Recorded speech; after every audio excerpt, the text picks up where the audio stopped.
ಇಷ್ಟು ದಿನ ಹಲವು ಸೀರಿಯಲ್ಸ್‌ನಲ್ಲಿ ತಮ್ಮ ಅದ್ಭುತ ನಟನೆ ಮೂಲಕ ಕನ್ನಡ ಕಿರುತೆರೆ ವೀಕ್ಷಕರನ್ನ ಎಂಟರ್‌ಟೈನ್ ಮಾಡಿದ್ದಂತಹ ನಿಮ್ಮೆಲ್ಲರ ಪ್ರೀತಿಯ ನಟ ಭವಿಷ್ ಅವರು ಶ್ರೀಗಂಧದ ಗುಡಿ ಧಾರಾವಾಹಿಯಲ್ಲಿ ಸತ್ಯ ಹರಿಶ್ಚಂದ್ರನಾಗಿ ಬರ್ತಾ ಇದ್ದಾರೆ. ಸೊ ಇಷ್ಟಕ್ಕೂ ಅವ್ರು ಸತ್ಯವನ್ನೇ ಹೇಳ್ತಾರಾ ಅಥವಾ ಸೀರಿಯಲ್‌ನಲ್ಲಿ ಬರೀ ಸುಳ್ಳುಗಳನ್ನ ಹೇಳ್ತಾರಾ ಅನ್ನುವಂತಹ ಒಂದಷ್ಟು ಮಾತುಕತೆಯನ್ನ ನಾನು ಕೇಳ್ತಾ ಹೋಗ್ತೀನಿ. ಮೊದಲನೇದಾಗಿ ನಮಸ್ತೆ, ಹೇಗಿದ್ದೀರಾ? ನಾನ್ ಚೆನ್ನಾಗಿದ್ದೀನಿ, ನೀವ್ ಹೇಗಿದ್ದೀರಾ? ನಾನು ಸೂಪರ್ ಆಗಿದ್ದೀನಿ. ಐ ಥಿಂಕ್ ಇದು ಸೂಟ್ ಆಗಲ್ಲ ಅನ್ಸುತ್ತೆ. ಯಾವ್ದು? ಫಾರ್ಮಾಲಿಟೀಸ್. ಹೆಂಗಿದೆ ಗುರು? ನಾನು ಸೂಪರ್ ಆಗಿದ್ದೀನಿ. ನೀವ್ ಹೇಗಿದ್ದೀರಾ? ನಾನ್ ಚೆನ್ನಾಗಿದ್ದೀನಿ. ಆ, ಅಲ್ಲ, ಆಂಕರ್ ಆಗಿ ಸುಳ್ಳುಗಳು ಹೇಳಿದ್ದನ್ನ ನಾವು ನೋಡಿದ್ದಾಯ್ತು. ಇವಾಗ ಸೀರಿಯಲ್ಸ್ ಬಂದಾಗ್ಲೂ ಸುಳ್ಳುಗಳನ್ನ ಹೇಳ್ತಿರಲ್ಲ, ಯಾಕೆ? ಆಂಕರಿಂಗ್ ಮಾಡುವಾಗ ಯಾವಾಗ ಸುಳ್ಳುಗಳು ಹೇಳಿದ್ದೆ? ಕಾಲ್ ಬಂದಾಗ ಹಂಗೆ ಹಿಂಗೆ ಅಂತ ಹೇಳ್ಬಿಟ್ಟು. ಹಾ ಹೌದು, ಆಕ್ಚುಲಿ ಅದ್ ಮಾಡ್ಬೇಕಾಗತ್ತೆ, ಕರ್ತವ್ಯ. ಸೊ ಇದು ಆಬ್ವಿಯಸ್ಲಿ ಡೆಫಿನೆಟ್ಲಿ ಮಾಡ್ಲೇಬೇಕು ಇದನ್ನ, ಇದೇನು ಮಾಡಕ್ಕಾಗಲ್ಲ. ಇದು ಪಾತ್ರ ಹೆಂಗೆ ಅಂತ ಹೇಳಿದ್ರೆ ಸತ್ಯ ಹರಿಶ್ಚಂದ್ರ ಏನಕ್ಕೆ ಅವ್ನ್ ಸುಳ್ಳು ಹೇಳ್ತಾನೆ ಅನ್ನೋದಕ್ಕೆ ಕಾರಣ ಇದೆ. ಸೊ ಆ ಸುಳ್ಳುಗಳಿಂದ ಏನೆಲ್ಲ ಒಳ್ಳೇದಾಗುತ್ತೆ ಅನ್ನೋದಕ್ಕೂ ಸೀರಿಯಲ್ ಇದೆ. ಕ್ಯಾರೆಕ್ಟರ್ ಸತ್ಯ ಹರಿಶ್ಚಂದ್ರ ಅಂತ ಎಷ್ಟು ಇದೆಯೋ ಅದೇ ತರ ಅವ್ನು ಸತ್ಯವಾಗೇ ಇರ್ತಾನೆ. ಆಕ್ಚುಲಿ ಸುಳ್ಳುಗಳನ್ನ ಸ್ವಲ್ಪ ಹೇಳ್ತಾನೆ ಅಷ್ಟೇ. ಅದು ಆ ಆ ಪಾತ್ರಕ್ಕೋಸ್ಕರ, ಆ ಟೈಮ್ಗೋಸ್ಕರ. ಅದಾದ್ಮೇಲೆ ಅದರಿಂದ ಒಳ್ಳೇದೇ ಆಗುತ್ತೆ ಆಕ್ಚುಲಿ. ಸೀರಿಯಲ್ಸ್ ನಲ್ಲಂತೂ ಬ್ಯಾಕ್ ಟು ಬ್ಯಾಕ್ ಸುಳ್ಳುಗಳನ್ನ ಹೇಳ್ತೀರಾ ಅಂತ ಪ್ರೋಮೋದಲ್ಲೂ ನಾವು ನೋಡಿದ್ದಾಯ್ತು. ಮನೆಯಲ್ಲಿ ಅಪ್ಪ ಅಮ್ಮನಿಗೆ ಹೇಳಿದಂತಹ ಒಂದು ಸುಳ್ಳು ಯಾವುದು? ತುಂಬಾ ಹೇಳಿದ್ವಿ, ಬೇಜಾನ್ ಹೇಳಿದ್ವಿ. ಯಾವ್ದು ನೆನ್ಪಿದೆ? ಇಲ್ಲ, ಬೇಜಾನ್ ಹೇಳಿ. ಸ್ಕೂಲ್ ವೈಸ್ ಇಂದನೂ ಆಬ್ವಿಯಸ್ಲಿ ಹೇಳಿರ್ತೀವಿ. ಹಂಗ್ ಹೇಳಿದ್ವಿ. ಯಾವ್ದು ಹೇಳಿಲ್ಲ ಅಂತ ಕೇಳಿದ್ರೆ ಮೋಸ್ಟ್ಲಿ ಯಾವ ಸುಳ್ಳು ಹೇಳಿಲ್ಲ? ಗೊತ್ತಿಲ್ಲ, ಎಲ್ಲ ಹೇಳಿದೀನಿ. ಯಾವತ್ತೂ ತಗಲಾಕೊಂಡಿಲ್ವಾ ಅಂತ? ತಗ್ಲಾಕೊಂಡಿದೀವಿ ಆ ತರದ್ದೆಲ್ಲ. ಏನೇನೋ ಮಾಡಕ್ ಹೋಗಿ ಸ್ಕೂಲಲ್ಲಿ ಆಗಿರ್ಬೋದು, ಕಾಲೇಜಲ್ಲಿ ಆಗಿರ್ಬೋದು, ಬಂಕ್ ಹಾಕಿದಾಗ, ರಜಾ ಹಾಕ್ದಾಗ, ಎಲ್ಲೋ ಸಿನಿಮಾಗೆ ಹೋದಾಗ, ಆಮೇಲೆ ಫ್ರೆಂಡ್ಸ್ಗಳ ಜೊತೆ ಎಲ್ಲೋ ಆಚೆ ಹೋದಾಗ, ಕಾಲೇಜ್ಗೆ ಹೋಗದೆ ಇದ್ದಾಗ, ಸೊ ಹಿಂಗೆಲ್ಲ ಇತ್ತು. ಆ ಥರ ವಿಚಾರಗಳೆಲ್ಲ ತಗ್ಲಾಕೊಂಡಿದೀವಿ. ರೀಸೆಂಟ್ ಆಗಿ ಅಪ್ಪ ಅಮ್ಮನಿಗೆ ಹೇಳಿದಂತ ಸುಳ್ಳು ಯಾವುದು? ನೆನಪಿಲ್ಲ. ಈ ರೀಸೆಂಟ್ ಆಗಿ ಯಾವ್ದೋ ಹೇಳಲಿಲ್ಲ ಅದಕ್ಕೆ. ಅಂದ್ರೆ ಅಷ್ಟೊಂದು ಸುಳ್ಳು ಹೇಳಿದಿರಾ? ಇಲ್ಲ ಇಲ್ಲ, ಆ ಥರದ್ದು ಯಾವ್ದಿಲ್ಲ. ಎನಿವೆ, ಹರಿ ಅನ್ನುವಂತಹ ಕ್ಯಾರೆಕ್ಟರ್ನ ಶ್ರೀಗಂಧದ ಗುಡಿ ಸೀರಿಯಲ್ ನಲ್ಲಿ ಮಾಡ್ತಾ ಇದ್ರ. ಈ ಹಿಂದೆ ಸಾಕಷ್ಟು ಸೀರಿಯಲ್ಸ್ ಅಲ್ಲಿ ಕೂಡ ನೋಡಿದೀವಿ, ಸಾಕಷ್ಟು ವಾಹಿನಿಗಳಲ್ಲೂ ಕೂಡ ಕೆಲಸ ಮಾಡಿದಂತಹ ಅನುಭವ ಇದೆ. ಆ ಪಾತ್ರಗಳಿಗೂ ಈ ಪಾತ್ರಕ್ಕೂ ಏನೆಲ್ಲ ಡಿಫ್ರೆನ್ಸ್ ಇತ್ತಿ? ಪ್ರತಿಯೊಂದು ಪಾತ್ರ ಮಾಡುವಾಗ್ಲೂ ಅದ್ರದ್ದೇ ಆದ ಒಂದು ಇಂಪಾರ್ಟೆನ್ಸ್ ಇರುತ್ತೆ. ಒಂದು ಬಿಸ್ನೆಸ್ ಮ್ಯಾನ್ ಪಾತ್ರ ಮಾಡಿದ್ರೆ, ಇಲ್ಲ ಅಂತ ಹೇಳಿದ್ರೆ ಒಂದು ಮಿಡಲ್ ಕ್ಲಾಸ್ ಫ್ಯಾಮಿಲಿಯಲ್ಲಿ ಅವ್ನ ಪಾತ್ರ ಮಾಡಿದ್ರೆ, ಇದು ಬಂದು ಒಬ್ಬ ಕ್ಯಾಬ್ ಡ್ರೈವರ್ ಪಾತ್ರ. ಸೊ ಆಬ್ವಿಯಸ್ಲಿ ಇದಕ್ಕೆ ಆದಂಥ ಒಂದು ಇಂಪಾರ್ಟೆನ್ಸ್ ಇದೆ, ಅದಕ್ಕೊಂದು ಕ್ಯಾರೆಕ್ಟರೈಸೇಷನ್ ಅಂತ ಇದೆ. ಅದನ್ನ ನಾವು ನೋಡಿಕೊಂಡು ನಾವು ಕ್ಯಾಬಲ್ಲಿ ಹೋಗುವಾಗ ಎಲ್ಲ ನೋಡಿ, ಓಕೆ ಇವ್ರು ಡ್ರೈವರ್ ಹೆಂಗೆ ಮಾತಾಡ್ತಾರೆ, ಹೆಂಗೆ ಆಪ್ರೇಟ್ ಮಾಡ್ತಾರೆ, ಅವ್ರೊಂದು ಸೌಂಡ್ ಹಿಂಗೆ ತಿರ್ಗ್ಸೋದ್ರಲ್ಲಿ ಒಂದು ಏನೋ ಒಂದು ಸ್ಟೈಲ್ ಇರುತ್ತೆ, ಸ್ಟೇರಿಂಗ್ ತಿರ್ಗ್ಸೋದ್ರಲ್ಲಿ ಒಂದು ಸ್ಟೈಲ್ ಇರುತ್ತೆ. ಸೊ ಅದೆಲ್ಲ ಅಬ್ಸರ್ವ್ ಮಾಡಿಕೊಂಡು ಮಾಡ್ತಾ ಇರುವಂಥ ಪಾತ್ರ. ಸೊ ಇದಕ್ಕೆ ಆದ ಒಂದು ಸಪ್ರೇಟ್ ಇದೆ. ಏನು ಈ ಪಾತ್ರ ಯಾಕೆ ಹಿಂಗೆ, ಪ್ರತಿಯೊಂದು ಪಾತ್ರನೂ ಅಷ್ಟೇ. ಎಲ್ಲರೂ ನಮ್ಮ ಕಂಟಿ ಅವ್ನ ಗ್ಯಾರೇಜ್ ಯಾಕೆ ಹಂಗೆ ಅವ್ನ ಪಾತ್ರ, ಅಣ್ಣ ಯಾಕೆ ಅಷ್ಟೊಂದು ಸಾಫ್ಟ್, ಅವ್ನ ಕಾಲೇಜ್ ಅವ್ನು ಯಾಕೆ ಸ್ವಲ್ಪ ಮಗು ಥರ, ನಾವಪ್ಪ ಯಾಕೆ ಯಾವಾಗಲೂ ಎಣ್ಣೆ ಗಾಡಿ, ಇದಕ್ಕೆಲ್ಲ ಹೆಂಗೆ ಒಂದೊಂದು ಪಾತ್ರಕ್ಕೆ ಅದರದೇ ಆದ ಒಂದು ಇದಿದೆಯೋ, ಅಂದರೆ ಏನು ಹೇಳ್ತಾರೆ, ಆ ಪಾತ್ರ ಏನು ಹೇಳಕ್ ಹೊರಟಿದೆ ಅನ್ನೋದನ್ನ ಆಬ್ವಿಯಸ್ಲಿ ಆ ಕ್ಯಾರೆಕ್ಟರ್ ನೋಡಿದಾಗ ನಿಮ್ಗೆ ಗೊತ್ತಾಗುತ್ತೆ, ಓಕೆ ಇವ್ನು ಯಾಕೆ ಹಿಂಗಿದ್ದಾನೆ ಅನ್ನೋದು. ಸೊ ಹಾಗೆ ಹರಿಶ್ಚಂದ್ರನು ಅಷ್ಟೇ, ಯಾಕೆ ಸುಳ್ಳು ಹೇಳ್ತಾನೆ ಅನ್ನೋದು ನೀವು ಅಲ್ಲಿ ನೋಡಿದಾಗಲೇ ಗೊತ್ತಾಗುತ್ತೆ. ಶ್ರೀಗಂಧದ ಗುಡಿ ಸೀರಿಯಲ್ ನಲ್ಲಂತೂ ಹರಿಗ್ ಮದ್ವೆ ಆಗಿದೆ. ಭವಿಷ್ಯವರ ಮದ್ವೆ ಯಾವಾಗ? ಇನ್ನ ಇಲ್ಲ ಸರ್, ಈಗಲೂ ಎಷ್ಟು ಸರ್ ಏಜ್ ಸರ್, ಇನ್ನ ಏಜ್ ಇನ್ನ ಇದೆ ಸರ್, ಒಂದ್ 2-3 ವರ್ಷ ಆಗ್ಲಿ, ಅದಾದ್ಮೇಲೆ ನೋಡೋಣ. ಈಗಲೇ ಸದ್ಯಕ್ಕಿಲ್ಲ. ಯಾವ ತರ ಹುಡುಗಿ ಬೇಕು? ಯಾವ ತರ ಹುಡುಗಿ, ಆಬ್ವಿಯಸ್ಲಿ ನಿಮ್ಗೀಗ ನಾನ್ ನಿಮ್ಮನ್ನ ಕೇಳಿದ್ರೆ ನಿಮ್ಗೆ ಯಾವ ತರ ಹೇಳ್ತಿರೋ ಅದೇ ತರ ನಮಗೂ ಇರುತ್ತೆ ಕೆಲವೊಂದು ಆಸೆಗಳು. ಸೊ ಹಂಗಾಗಿ ಈಗ ಆಸೆಗಳಿರುತ್ತೆ, ಓಕೆ. ಆ ಆಸೆಗಳನ್ನ ನೀವು ವ್ಯಕ್ತಪಡಿಸಿದಾಗ ಒಂದಷ್ಟು ಜನ ನೋಡ್ತಿರ್ತಾರೆ. ಆಗ ನಿಮ್ಗೆ ಅಪ್ಲಿಕೇಶನ್ಸ್ ಹಾಕೋದಕ್ಕೆ ಒಂದಷ್ಟು ಜನ ಬರ್ತಾರೆ. ಆಗ ನಿಮ್ಗೆ ಹುಡ್ಕೋದಿಕ್ಕೆ ಈಸಿ ಆಗುತ್ತಲ್ಲ. ಸೇಮ್ ನಾವೀಗೇನು ಆಸೆ ಪಡೋದು ಅಂದ್ರೆ, ಈಗ ಗಂಧದ ಗುಡಿಯಲ್ಲಿ ನಮ್ಮ ಚಂದನ ಕ್ಯಾರೆಕ್ಟರ್ ಬರ್ತಾರಲ್ಲ, ಸೊ ಮನಸ್ಥಿತಿಗಳನ್ನ ಚೇಂಜ್ ಮಾಡುವಂತ, ಪರಿಸ್ಥಿತಿಗಳನ್ನ ಚೇಂಜ್ ಮಾಡುವಂತ ಒಂದು ಹುಡುಗಿ ಬರಬೇಕು ಅಂತ. ಆಬ್ವಿಯಸ್ಲಿ ನಮಗೂ ಪರ್ಸನಲ್ ಲೈಫಲ್ಲೂ ಅದೇ ತರ ಒಂದು ಪರಿಸ್ಥಿತಿಗಳನ್ನ ಚೇಂಜ್ ಮಾಡುವಂತ ಒಂದು ಹುಡುಗಿ ಸಿಕ್ಕಿದ್ರೆ ಖುಷಿಯಾಗಿರ್ತೀವಿ. ಕೆಲವೊಬ್ರೆಲ್ಲ ಬ್ಯೂಟಿ ಎಲ್ಲ ಚೆನ್ನಾಗಿರ್ಬೇಕು, ಚೆನ್ನಾಗಿ ಮಾತಾಡ್ಬೇಕು ಅಂತ ಹೇಳ್ತಾರೆ. ಸೊ ಅದ್ರಲ್ಲಿ ಆಬ್ವಿಯಸ್ಲಿ ಕೆಲವರು ಮದ್ವೆ ಆದ್ಮೇಲೆ ಇಷ್ಟಪಡಕ್ ಸ್ಟಾರ್ಟ್ ಮಾಡ್ತಾರೆ, ಕೆಲವರು ಇಷ್ಟಪಟ್ಟು ಮದ್ವೆ ಆಗ್ತಾರೆ. ಗೊತ್ತಿಲ್ಲ ಅದು ಅವ್ರವ್ರ ಇದಕ್ಕಿತ್ತು. ಬಟ್ ಪ್ರೆಸೆಂಟಿಗೆ ನಮಗೊಂದು ಇನ್ನೊಂದು 2-3 ವರ್ಷ ಟೈಮ್ ಬೇಕು ಅದನ್ನೆಲ್ಲ ತಡ್ಕೊಳಕ್ಕೆ. ಸೊ ಹಂಗಾಗಿ ಇವಾಗ ಕೆಲಸ ಮಾಡ್ತಾ ಇದೀವಿ ಅಷ್ಟೇ. ಆ, ಗಣೇಶ್ ಅವರ ಡೈಲಾಗ್ ನ ತುಂಬಾ ಚೆನ್ನಾಗಿ ಹೇಳ್ತೀರಂತೆ. ಈಗ ಆ ಒಂದು ಡೈಲಾಗ್ ನ ನಮ್ಮ ಬಾಸ್ ಟಿವಿ ವೀಕ್ಷಕರಿಗೆ ಹೇಳೋದಾದ್ರೆ ಅದು ಮಹಾನಟಿಯಲ್ಲಿ ಹೇಳಿದಂತ ಡೈಲಾಗ್ನ ಅದೇ ಹೇಳ್ಬೇಕಾ ಬೇರೆ ಹೇಳ್ಬೇಕಾ?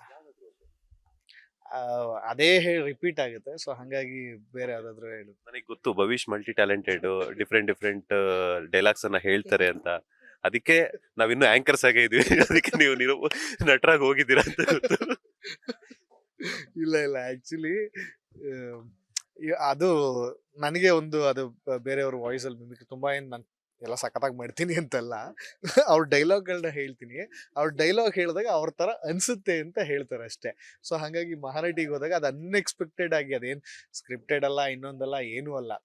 ಅನುಶ್ರೀ ಮೇಡಮ್ ಅವ್ರು ಕೇಳಿದ್ರು ನಿಮ್ಗೆ ಯಾರು ಇಷ್ಟ ಮಹಾನಟಿ, ಯಾಕಂದ್ರೆ ಅವರು ನಮ್ಮ ಸೀರಿಯಲ್ ಅಲ್ಲೂ ನಮ್ದು ಲಕ್ಷ್ಮೀ ನಿವಾಸದಲ್ಲಿ ಆ ಪಾತ್ರದಲ್ಲೂ ಹುಡುಗಿ ಸಿಗಲ್ಲ. ಸೊ ಹಂಗಾಗಿ ಇಲ್ಲೂ ಯಾರು ಸಿಕ್ಕಿಲ್ವಲ್ಲ ನಿನಗೆ ಅಂದಾಗ ನೋಡೋಣ ಯಾರೋ ಸರಿ ಆಯ್ತು ಇಂಪ್ರೆಸ್ ಮಾಡಿ ಏನೋ ಒಂದು ಮಾಡು ಅಂದಾಗ ನನಗೆ ಆ ಡೈಲಾಗ್ ನೆನಪಿತ್ತಲ್ಲ ಹೇಳಿದೆ. ಅದು ಹಂಗೆ ಚೆನ್ನಾಗಿ ಇದಾಗೋಯ್ತು. ಸೊ ನನಗೆ ಪರ್ಸ್ನಲ್ ಫೇವ್ರೇಟ್ ಅಂದರೆ ನನಗೆ ಧ್ರುವ ಸರ್ ತುಂಬ ಇಷ್ಟ. ಅವರ ಸಿನಿಮಾಗಳು ಭಾರಿ ಇಷ್ಟ. ಅಂದರೆ ಫಸ್ಟ್ ಸಿನಿಮಾಯಿಂದನೂ ಅದ್ದೂರಿಯಿಂದನೂ ಸಿನಿಮಾಗಳನ್ನ ಒಂಥರ ಯಶ್ ಸರ್ ಮತ್ತೆ ಧ್ರುವ ಸರ್ ಅಂದ್ರೆ ಭಾರಿ ಇಷ್ಟ. ನಾನು ಬಿಗಿನಿಂಗ್ ಎಲ್ಲ ಧ್ರುವ ಸರ್ ಡೈಲಾಗ್ಗಳನ್ನ ಪ್ರಾಕ್ಟೀಸ್ ಮಾಡಿ ಮಾಡಿ ಮಾಡಿ ಹೇಳ್ತೀನಿ. ಅದ್ರದ್ದೊಂದು ಡೈಲಾಗ್ ಹೇಳ್ತೀನಿ. ರೈ ಅಂಜಲಿ ಅವ್ರೆ, ಇವಾಗ ಹೇಳ್ತೀನಿ ಕೇಳಿ, ಪೆನ್ಸಿಲ್ ಅಲ್ಲಿ ಬರ್ದಿಟ್ಕೊಳ್ಳಿ. ಬ್ರಹ್ಮನ್ ಪಕ್ಕ ಸರಸ್ವತಿ, ವಿಷ್ಣು ಪಕ್ಕ ಲಕ್ಷ್ಮಿ, ಶಿವ ಪಕ್ಕ ಪಾರ್ವತಿ, ರಾಮನ್ ಪಕ್ಕ ಸೀತೆ. ಹಂಗೆ ನನ್ನ ಪಕ್ಕದಲ್ಲಿ ನೀವಿದ್ರೆ ಮಾತ್ರನೇ ಚಂದ, ಇನ್ಯಾರ ಪಕ್ಕದಲ್ಲಿದ್ರು ಚೆನ್ನಾಗಿರಲ್ಲ. ಆಮೇಲೆ ಲೈಫ್ ಲಾಂಗ್ ಒಯ್ಲಿನೇ. ಇನ್ನೂ ಒಂದ್ ಮಾತು ಹೇಳ್ತೀನಿ, ಎಡಗೈಲಿ ಬರ್ದಿಟ್ಕೊಳ್ಳಿ. ಪ್ರೀತಿ ಮಾಡೋ ಪ್ರತಿಯೊಬ್ಬ ಹುಡುಗನು ಎದಲ್ಲಿ ತಾಜ್ ಮಹಲ್ ಇಟ್ಕೊಂಡಿರಿ ಪ್ರೀತಿಸೋದು. ಆದ್ರೆಲ್ಲ ಹುಡುಗಿರೋ ಮುಮ್ತಾಜ್ ಆಗಿರಲ್ಲ. ನಿಮ್ಮಂತ ಹುಡುಗಿರಿಗೆ ಇವಾಗ ಅರ್ಥ ಆಗಲ್ಲ. ಮದುವೆ 6 ತಿಂಗಳಾದ್ಮೇಲೆ ನಾವು ಕೊಡ್ಸಿರೋ ಗಿಫ್ಟ್ ಇಟ್ಕೊಂಡ್ಕೊಳ್ಳೋ ಅಂತ ಹೇಳ್ತಿರಲ್ಲ, ಅವಾಗ ಅರ್ಥ ಆಗತ್ತೆ ಪ್ರೀತಿಸೋ ಹುಡುಗರು ವ್ಯಾಲ್ಯೂ ಏನಂತ. ಧ್ರುವ ಸರ್ಜಾ ಅವರು ಇಷ್ಟ ಅಂತ ಹೇಳಿದ್ರಿ, ಬಟ್ ಅವ್ರ ವಾಯ್ಸ್ ನ ಇಷ್ಟು ಚೆನ್ನಾಗಿ ಇಳಿಸ್ತೀರಾ ಅಂತ ಹೇಳ್ಬಿಟ್ಟು ನನಗೆ ಗೊತ್ತಿರ್ಲಿಲ್ಲ. ಅದೇ ಹೇಳ್ತಾರ ನಾನು. ನನ್ಗೆ ಅವ್ರ ವಾಯ್ಸ್ ಅಂತಲ್ಲ, ಅವ್ರು ಹೇಳಿರೋ ಡೈಲಾಗ್ನ ಕೇಳಿಸ್ಕೊಂಡು ಅವ್ರ ಹೇಳಕ್ ಟ್ರೈ ಮಾಡ್ತೀನಿ. ಬಟ್ ನೀವು ಕೇಳಿಸ್ಕೊಳ್ಳುವಾಗ ಹಂಗ್ ಕೇಳಿಸುತ್ತೆ ಅಂತ ಹೇಳ್ತಾರೆ ಅಷ್ಟೇ. ನನಗೆ ಇವಾಗ ಇನ್ನೊಬ್ರು ಕಲಾವಿದ್ರು ಹೊರಗಡೆ ಬಂದ್ರು. ಈಗ ಇಷ್ಟು ದಿನ ನಿರೂಪಕರನ್ನ ನೋಡಿದ್ವಿ, ನಟರನ್ನ ನೋಡಿದ್ವಿ, ಈಗ ಮಿಮಿಕ್ರಿ ಆರ್ಟಿಸ್ಟ್ ಒಬ್ರು ಬಂದ್ರು. ಖುಷಿನೇ ಹಂಗೇನಾದ್ರು ಆಯ್ತು ಅಂದ್ರೆ. ಈಗ ಏನಂತಂದ್ರೆ ಶ್ರೀಗಂಧದ ಗುಡಿ, ಅಣ್ಣ ತಮ್ಮಂದಿರ ಕತೆ, ಈ ಸೀರಿಯಲ್ ಅನ್ನ ನೋಡಿದಾಗ ನಮ್ಗೆ ಯಜಮಾನ ಸಿನಿಮಾ ನೆನಪಾಗುತ್ತೆ. ಸೊ ಅದರಲ್ಲಿ ನೀವು ವಿಷ್ಣುವರ್ಧನ್ ಅವರ ಕ್ಯಾರೆಕ್ಟರ್ನೇ ಮಾಡ್ತಾರೆ. ಲೈಕ್ ವಿಷ್ಣುವರ್ಧನ್ ಅವ್ರದ್ದು ಮತ್ತೆ ಅದ್ರ ಜೊತೆಗೆ ಪ್ರೇಮ ಅವರ ಕ್ಯಾರೆಕ್ಟರ್ ತರ ಆ ತರ ಫೀಲ್ ಆಗ್ತಾ ಇದೆ. ಸೊ ಏನ್ ಹೇಳ್ತೀರಾ, ಈ ಅಣ್ಣ ತಮ್ಮಂದಿರ ಬಾಂಧವ್ಯ ಹೆಂಗಿರುತ್ತೆ ಈ ಶ್ರೀಗಂಧದ ಗುಡಿಯಲ್ಲಿ ಅಂತ? ಡೆಫಿನೆಟ್ಲಿ ಇದು ಯಜಮಾನ ಸಿನಿಮಾ ಏನೊಂದು ಕಂಪ್ಲೀಟ್ ಫ್ಯಾಮಿಲಿ ಎಂಟರ್ಟೈನರ್ ಆಗಿತ್ತು, ಇದು ಅಷ್ಟೇ ಒಂದು ಕಂಪ್ಲೀಟ್ ಒಂದು ಫ್ಯಾಮಿಲಿ ಎಂಟರ್ಟೈನ್ಮೆಂಟ್. ಅಂದ್ರೆ ಆ ಎಂಟರ್ಟೈನ್ಮೆಂಟ್ ನಿಮ್ಗೆ ಹೆಂಗಿರುತ್ತೆ ಅಂದ್ರೆ ಅದನ್ನ ನಾವು ಮುಟ್ಟಕ್ಕಾಗಲ್ಲ. ಡೆಫಿನೆಟ್ಲಿ ನಾವು ಏನು ಮಾಡೋಕ್ಕಾಗಲ್ಲ. ಆ್ಯಂಡ್ ಗಂಧದ ಗುಡಿ ಅನ್ನೋ ಟೈಟಲ್ನು ಕೂಡ ನಾವು ಆ ಮಟ್ಟಕ್ಕೆ ಇದು ಮಾಡೋಕ್ಕಾಗಲ್ಲ. ಏನಕ್ಕೆ ನಾವು ಶ್ರೀ ಗಂಧದ ಗುಡಿ ಇಷ್ಟ ಅಂತ ಹೇಳಿದ್ರೆ, ಅಂಥ ಪವರ್ಫುಲ್ ಟೈಟ್ಲ್ ಅದು. ರಾಜ್ ಸರ್, ಶಿವಣ್ಣ ಅವರು, ಅಪ್ಪು ಸರ್, 3 ಜನ ಆ್ಯಕ್ಟ್ ಮಾಡಿರೋಂಥ ಸಿನಿಮಾಗಳು. ಅದೇ ಟೈಟಲ್ ನಮಗೆ ಸಿಕ್ಕಿದೆ ಅಂದಾಗ ನಮ್ಮ ಫಸ್ಟ್ ತಲೆಯಲ್ಲಿ ಬರೋದು ಏನು ಗೊತ್ತಾ, ನಾವು ಚೆನ್ನಾಗಿ ಮಾಡ್ತೀವೋ ಬಿಡ್ತೀವೋ ಅನ್ನೋದಕ್ಕಿಂತ ಇದ್ರ ಹೆಸರು ಹಾಳು ಮಾಡಬಾರ್ದು, ಇದಕ್ಕೆ ಯಾವುದು ಧಕ್ಕೆ ತರಬಾರ್ದು, ಇದಕ್ಕೆ ಯಾವುದು ಅವಮಾನ ಆಗಬಾರ್ದು. ಅದು ನಮ್ಮ ಫಸ್ಟ್ ಅಜೆಂಡಾ. ಅದಾದ್ಮೇಲೆ ಕೆಲಸ ಮಾಡೋದು. ಸೊ ಹಾಗಾಗಿ ಗೊತ್ತಿಲ್ಲ, ಕೆಲಸ ಮಾಡ್ತಾ ಇದೀವಿ. ಪಾತ್ರಗಳು ಅಷ್ಟೇ ಹೊಂದ್ಕೊಂಡ್ಬಿಟ್ಟಿದೆ ಅವ್ರವ್ರ ಕ್ಯಾರೆಕ್ಟರ್ಗಳಿಗೆ. ಅವ್ರವರು ನಮ್ಮ ಅಪ್ಪ ಕ್ಯಾರೆಕ್ಟರ್ ಅವ್ರ ಫುಲ್ ಎಣ್ಣೆ ಗಡಿ ಅಂತ ಆ ಥರ ಚಂದನ ಕ್ಯಾರೆಕ್ಟರ್ ಇರ್ಬೋದು, ನನ್ನ ಕ್ಯಾರೆಕ್ಟರ್ ಇರ್ಬೋದು, ಹೊಂದ್ಕೊಂಡಿದೆ. ಆಲ್ಮೋಸ್ಟ್ 40-45 ದಿನ ಶೂಟಿಂಗ್ ಮಾಡಿರೋದ್ರಿಂದ ಹೊಂದ್ಕೊಂಡ್ಬಿಟ್ಟಿದೆ ಆಲ್ರೆಡಿ. ಸೊ ಹಾಗಾಗಿ ಅಂಥ ಮಾಸ್ಟರ್ ಪೀಸ್ ಸಿನಿಮಾಗಳನ್ನೆಲ್ಲ ಇನ್ಸ್ಪೈರ್ ಆಗೋದ್ರಲ್ಲಿ ತಪ್ಪಿಲ್ಲ ಅಲ್ಲ. ಸೊ ಹಾಗಾಗಿ ಗೊತ್ತಿಲ್ಲ, ನೋಡೋಣ ಇನ್ನು ಮುಂದಿನ ದಿನಗಳಲ್ಲಿ ಯಾವ್ಯಾವ ಥರ ಹೋಗುತ್ತೆ ಪಾತ್ರ ಅಂತ ಗೊತ್ತಿಲ್ಲ. ಬಟ್ ಪ್ರೆಸೆಂಟಿಗಂತೂ ಯಾವುದೇ ಥರ ನೀವು ಕುತ್ಕೊಂಡು ನೋಡಿದ್ರೆ ಮೋಸ ಇಲ್ಲ. ಮನೇಲಿ ಏನೇ ಒಂದು ಜಗಳ ಮಾಡ್ಕೊಂಡು ಬೇಕಾದ್ರೆ ಬಂದು ಟಿವಿ ಮುಂದೆ ಕುತ್ಕೊಳ್ಳಿ, 8 ಗಂಟೆಗೆ ಟಿವಿ ಹಾಕಿ, ಅರ್ಧ ಗಂಟೆ ಫುಲ್ ನಗ್ನಾಗ್ತಾನೆ ಎದ್ದೋಗದ್ ನೀವು.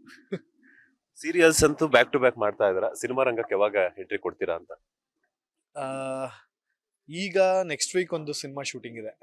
ಅಮೂಲ್ಯ ಮೇಡಮ್ ಅವ್ರದ್ದು ಪಿಕಾಬು ಅಂತ ಒಂದು ಸಿನಿಮಾ ಬರ್ತಿದೆಯಲ್ಲ.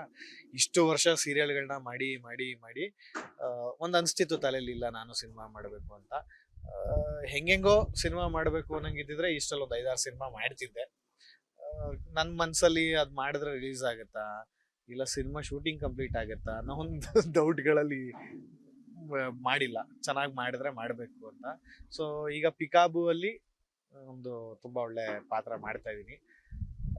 ನಮ್ಮ Manju Swaraj sir director. So next week shooting ಇದೆ, ನೋಡ್ಬೇಕು. ಅದಾದ್ಮೇಲೆ ಏನೇನಾಗುತ್ತೆ ಮುಂದೆ ಲೈಫಲ್ಲಿ ಗೊತ್ತಿಲ್ಲ. ಬಟ್ ಏನೇನೋ ಕನ್ಸುಗಳನ್ನ ಕಟ್ಕೊಂಡು ಬರ್ತಾ ಇದೀವಿ, ಒಂದೊಂದೇ ಸ್ಟೆಪ್ ಹತ್ಕೊಂಡು ಬರ್ತಾ ಇದೀವಿ, ನೋಡೋಣ.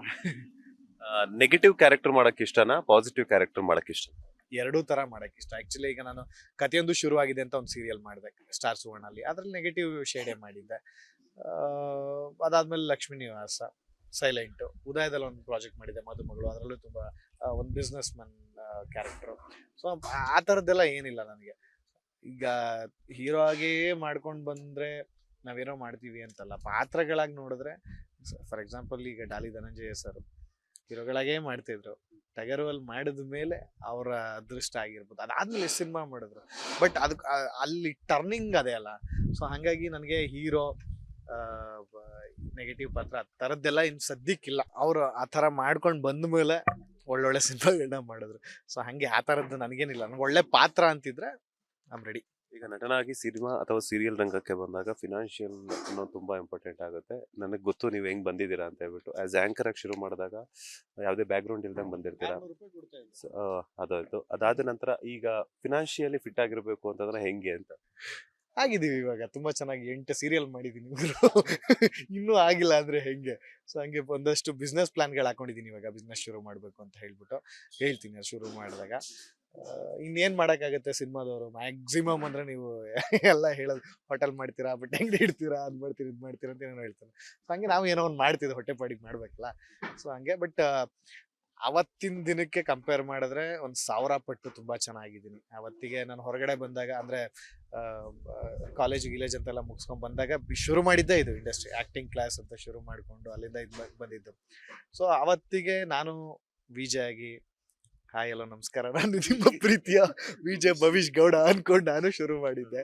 ಸೊ ಏನೋ ಗೊತ್ತಿಲ್ಲ, ದೇವ್ರ ಆಶೀರ್ವಾದ ತಗೊಂಡು ಹೋಗ್ತಾ ಇದೆ. ಬಟ್ ಇವತ್ತಿಗೆ ನಿಜವಾಗ್ಲೂ ತುಂಬಾ ಚೆನ್ನಾಗಿದ್ದೀನಿ. ಅದು ಎಷ್ಟು ತಗೋತೀನಿ ಏನು ಅಂತೆಲ್ಲ ಹೇಳಕ್ಕಾಗಲ್ಲ. ಬಟ್ ತುಂಬಾ ಚೆನ್ನಾಗಿದ್ದೀನಿ ಅಷ್ಟೇ. ಎಷ್ಟು ತಗೊಳ್ತೀನಿ ಅಂತ ಹೇಳಕ್ಕಂತೂ ಆಗಲ್ಲ ಅಂತ ಹೇಳಿದ್ರಿ. ಸೊ ಬಣ್ಣ ಹಚ್ಚಿದ್ಮೇಲೆ ಫಸ್ಟ್ ತಗೊಂಡಿರುವಂತ ರೆಮ್ಯುನರೇಷನ್ ಎಷ್ಟು ಅಂತ? ನಾನು ಫಸ್ಟ್ ಅಂತ ಹೇಳಿದ್ರೆ ಅದು ಪೇಮೆಂಟ್ ಅಲ್ಲ, ಕನ್ವೆನ್ಸ್ ಕೊಟ್ಟು ಕಳ್ಸಿದ್ರು ಒಂದು ಸಿನಿಮಾದಲ್ಲಿ. ಸೊ ಅದೇ 100 ರೂಪಾಯಿ ಪೆಟ್ರೋಲ್ ಹಾಕ್ಸ್ಕೊಳಕ್ ಕನ್ವೆನ್ಸ್ ಅಂತ ಕೊಟ್ಟಿದ್ರು. ನಾನು ಅವತ್ತಿಗೆ ಮೋಸ್ಟ್ಲಿ ಇದೇ ಪೇಮೆಂಟ್ ಅನ್ಕೊಂಡು ಬಂದಿದ್ದೆ. ಸ್ವಲ್ಪ ದಿನ ಆದ್ಮೇಲೆ ಗೊತ್ತಾಯ್ತು ಅದು ಪೆಟ್ರೋಲ್ ಕೊಡ್ತಾರೆ, ಮ್ಯಾನೇಜರ್ ಕಡೆಯಿಂದ ದುಡ್ಡು ಇಸ್ಕೊಬೇಕು ಅಂತ. ಬಟ್ ಮ್ಯಾನೇಜರ್ ದುಡ್ಡು ಇಲ್ಲ, ಅವರು ಸಿಕ್ಕಿಲ್ಲ. ಬಟ್ ಫಸ್ಟ್ ತಗೊಂಡಿದ್ದು ಪೇಮೆಂಟು ಅದೇ ಪೆಟ್ರೋಲ್ ಕನ್ವೆನ್ಸ್. ಪೇಮೆಂಟ್ ಅಂತ ತಗೊಂಡ್ರೆ 1200 ರುಪೀಸ್ ಏನೋ ಪೇಮೆಂಟ್ ತಗೊಂಡಿದ್ದೆ ಅಷ್ಟೇ. ಬಿಗ್ ಬಾಸ್ ಬಗ್ಗೆ ನಿಮ್ಮ ಒಪಿನಿಯನ್ ಏನು? ಅವಕಾಶ ಬಂದಿತ್ತ? ಯಾಕಂದ್ರೆ ಲಕ್ಷ್ಮೀ ನಿವಾಸ ಬಂದ್ಮೇಲೆ ಸೊ ಭವಿಷ್ಯ ಅವರು ಬಿಗ್ ಬಾಸ್ ಹೋಗ್ತಾರೆ ಅಂತ ಸುದ್ದಿ ಇತ್ತು. ಬಟ್ ಶ್ರೀಗಂಧದ ಗುಡಿಯಲ್ಲಿ ಪ್ರವೇಶ ಮಾಡಿದ್ರ. ಸೊ ಒಳ್ಳೆ ಶೋ, ಚೆನ್ನಾಗಿ ಆಡೋರಿಗೆ ಮಜಾ ಮಾಡ್ಕೊಂಡು ಆಡ್ಬೋದು ಬಿಗ್ ಬಾಸ್ನ. ಆ್ಯಂಡ್ ಆ್ಯಸ್ ಎ ಆಡಿಯನ್ಸ್ ಆಗಿ ನಾನು ಬಿಗ್ ಬಾಸ್ನ ಫಾಲೋ ಮಾಡ್ತೀನಿ. ಸೀಸನ್ 1 ಕೂಡ ನಾನು ನೋಡ್ತಾ ಇದ್ದೀನಿ. ಸೊ ನಿಮಗೂ ಗೊತ್ತು, ಒಳ್ಳೊಳ್ಳೆ ಕಂಟೆಸ್ಟೆಂಟ್ಗಳೆಲ್ಲ ಬಂದಿದ್ದಾರೆ, ಚೆನ್ನಾಗಿ ಆಡಿದ್ದಾರೆ, ಗೆದ್ಕೊಂಡು ಹೋಗಿದ್ದಾರೆ. ಸೊ ಈ ಸೀಸನಲ್ಲೂ ನನಗನ್ಸೋ ಪ್ರಕಾರ ಒಳ್ಳೊಳ್ಳೆ ಸ್ಟ್ರಾಂಗ್ ಕಂಟೆಸ್ಟೆಂಟ್ಗಳು ಇದ್ದಾರೆ. ಸೊ ಅವ್ರು ಹೆಂಗೆ ಆಡ್ತಾರೆ ಅನ್ನೋದ್ರ ಮೇಲೆ ಡಿಪೆಂಡು. ಆ್ಯಂಡ್ ಒಂದು 3-4 ಜನ ನನಗೂ ಗೊತ್ತಿರೋರು ಇದ್ದಾರೆ, ಸ್ನೇಹಿತರು. ಸೊ ಗೊತ್ತಿಲ್ಲ, ಅವರು ಇನ್ನೊಂದು 2 ವಾರ ಆಡಲಿ, ಆಡಿದ್ಮೇಲೆ ನಾವು ಹೇಳಕ್ ಸಾಧ್ಯ. ಈಗಲೇ ಇವ್ರು ಗೆಲ್ಬಿಡ್ಲಿ ಅಂತ ಹೇಳಕ್ಕಾಗಲ್ಲ. ಅವ್ರು ಹೆಂಗೆ ಆಡ್ತಾರೆ ಅನ್ನೋದ್ರ ಮೇಲೆ ಡಿಪೆಂಡು. ಒಂದು 2-3 ವಾರ ಆಡಲಿ, ಆಡಿದ್ಮೇಲೆ ನಾವು ಇಷ್ಟಪಡಕ್ಕೆ ಸ್ಟಾರ್ಟ್ ಮಾಡೋಣ. ಈ ಸೀಸನ್ ನನಗೆ ಕಾಲ್ ಬಂದಿತ್ತು, ಬಟ್ ಅಷ್ಟರಲ್ಲಿ ಗಂಧದ ಗುಡಿ ಸೀರಿಯಲ್ ಶುರು ಆಗಿತ್ತು. ಸೊ ಅದಕ್ಕೆ ಇದು ಕಲರ್ಸೆ, ಅದು ಕಲರ್ಸೆ. ಒಂದು ಸ್ವಲ್ಪ ದಿನ ಮುಂಚೆ ಆಗಿದ್ರೆ ಹೋಗ್ತಿದ್ನೇನೋ. ಸೊ ಇದು ಶುರು ಆಗಿತ್ತು. ಸೊ ಹಾಗಾಗಿ ಮಾಡೋಣ, ಇದು ಒಂದು 2-3 ವರ್ಷ ಸೀರಿಯಲ್ ಆರಾಮ್ಸೆ ಮಾಡಿ ಆಮೇಲೆ ಹೋಗೋಣ. ಫೈನಲಿ ಕನ್ನಡಿಗರಿಗೆ ಏನು ಹೇಳ್ತೀರಾ? ಶ್ರೀಗಂಧದ ಗುಡಿ ಇದೇ ಅಕ್ಟೋಬರ್ 6ನೇ ತಾರೀಕು ರಾತ್ರಿ 8 ಗಂಟೆಗೆ ಶುರು ಆಗ್ತಾ ಇದೆ. ರೆಗ್ಯುಲರ್ ಪ್ಯಾಟರ್ನ್ ಸೀರಿಯಲ್ನ ಬಿಟ್ಟು ಒಂದು ಹೊಸ ಪ್ಯಾಟ್ರನ್ನು, ಒಂದು ಹೊಸ ಕಥೆನ ಇಟ್ಕೊಂಡು ಗಂಧದ ಗುಡಿ ಮಾಡ್ತಾ ಇದೀವಿ. ಎಲ್ಲಾ ಪಾತ್ರಗಳು ಅಷ್ಟೇ ತುಂಬಾ ಚೆನ್ನಾಗಿ ಬಂದಿದೆ. ಸೊ ಹರಿಶ್ಚಂದ್ರ ಕೂಡ ಅಷ್ಟೇ ಇಷ್ಟ ಆಗ್ತಾನೆ ನಿಮ್ಗೆ. ದಯವಿಟ್ಟು ಅಕ್ಟೋಬರ್ 6ನೇ ತಾರೀಕಿಂದ ರಾತ್ರಿ 8 ಗಂಟೆ ಶ್ರೀ ಗಂಧದ ಗುಡಿ ನೋಡಿ. ನಿಮ್ಮ ಪ್ರೀತಿ ಪ್ರೋತ್ಸಾಹ ಈ ಹಿಂದಿನ ಪ್ರಾಜೆಕ್ಟ್ಗಳಿಗೆ ಹೇಗಿತ್ತೋ ಅದಕ್ಕಿಂತ ಹೆಚ್ಚಾಗಿ ಕೊಡಿ ಅಂತ ನಾನು ಕೇಳ್ಕೊತೀನಿ. ಅಂಡ್ ನೀವು ಡೆಫಿನೆಟ್ಲಿ ಗಂಧದ ಗುಡಿನ ಇಷ್ಟಪಡ್ತೀರಾ, ಮಜಾ ಮಾಡ್ತೀರಾ ಅಂತ ನಾನು ಹೇಳ್ಬಲ್ಲೆ. Thank you so much. ಒಳ್ಳೇದಾಗ್ಲಿ. All the best. Thank you so much. ನೀವು ತುಂಬಾ ಚೆನ್ನಾಗಿ ಮಾಡ್ತಾ ಇದ್ದೀರಾ. ಅಂಡ್ ಇವಾಗ ಬಾಸ್ ಟಿವಿಲಿದ್ದೀರಾ. ನೀವು ಮುಂದೆ ಒಂದೊಳ್ಳೆ ಬಾಸ್ ಆಗಿ ನಿಂತ್ಕೋಬೇಕು. All the best. ಮಾಡೋಣ, ಎಲ್ಲ ಒಟ್ಟಿಗೆ ಕೆಲಸ ಮಾಡೋಣ. ಖಂಡಿತವಾಗ್ಲು. ಯಾಕಂತಂದ್ರೆ ನನಗೆ ಗೊತ್ತು, ಇಬ್ರು ಒಟ್ಟಿಗೆ ಐ ಥಿಂಕ್ ಕೆರಿಯರ್ ಶುರು ಮಾಡಿದ್ದು ವಿಜಯ್ ಆಗಿ. ಇವತ್ತು ನೀವು ನಟರಾಗಿದ್ರ, ಅದು ಒಂಥರ ಸೌಭಾಗ್ಯ. ಬಿಕಾಸ್ ಯಾಕಂತಂದ್ರೆ ನನ್ನ ಫ್ರೆಂಡ್ ನಾನು ಇಂಟರ್ವ್ಯೂ ಮಾಡುವಂತದ್ದು ಖುಷಿ ವಿಚಾರ. ಒಳ್ಳೇದಾಗ್ಲಿ. ನೀವು ಅನ್ಕೊಂಡಾಗೆ ಸಿನಿಮಾ ಮತ್ತೆ ಸೀರಿಯಲ್ಸ್ ಅದ್ರ ಜೊತೆ ಒಳ್ಳೊಳ್ಳೆ ಪಾತ್ರಗಳನ್ನ ಮಾಡಿ. Thank you so much. ಎಲ್ರಿಗೂ ಒಳ್ಳೇದಾಗ್ಲಿ ಅಷ್ಟೇ. ಇದಾಗಿತ್ತು ನಟ ಭವಿಷ್ಯ ಅವರ ಮಾತು. ಕ್ಯಾಮರಾ ಪರ್ಸನ್ ರಾಘವೇಂದ್ರ ಸ್ವಾಮಿ ಜೊತೆ Manjunath Srinivas, boss TV Kannada, Bengaluru. Latest ಹಾಗೂ ಇಂಟ್ರೆಸ್ಟಿಂಗ್ ಸುದ್ದಿಗಳಿಗಾಗಿ ಬಾಸ್ ಟಿವಿ ಕನ್ನಡ ಚಾನೆಲ್ನ ಸಬ್ಸ್ಕ್ರೈಬ್ ಮಾಡಿ. ಹಾಗೆಯೇ ಬೆಲ್ ಐಕಾನ್ ಪ್ರೆಸ್ ಮಾಡಿ. ಇದರ ಜೊತೆಗೆ ಫೇಸ್ಬುಕ್, ಇನ್ಸ್ಟಾಗ್ರಾಮ್, ಎಕ್ಸ್ ನಲ್ಲೂ ಮಿಸ್ ಮಾಡದೆ ಫಾಲೋ ಮಾಡಿ.